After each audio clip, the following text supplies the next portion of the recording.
Okay, I'm going to show you how to load the virtual tour link directly into Inspection Manager. So it's a very, very easy workflow. So it's not done from the app, it's actually done from the Inspection Manager website. Okay, so as usual, you go and do the inspection on the app, and that nothing's changed in regards to that. The client goes and does the ingoing, the routine or ingoing or outgoing. You can paste it in whatever inspection you like. Okay, when the inspection is synced and it's back on the website in the completed status. Okay, so I've got one here that I've completed before.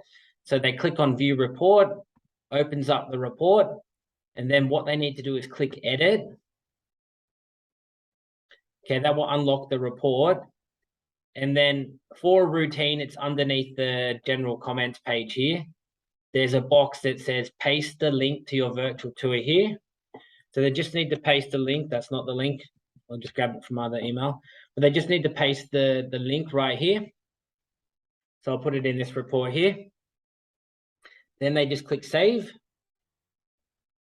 And that loads the virtual tour directly into the report. And that this is a routine, but the same part is also on ingoings and outgoings. Anyway, I hope that makes sense. I'm just going to click save on that. That's literally all they need to do.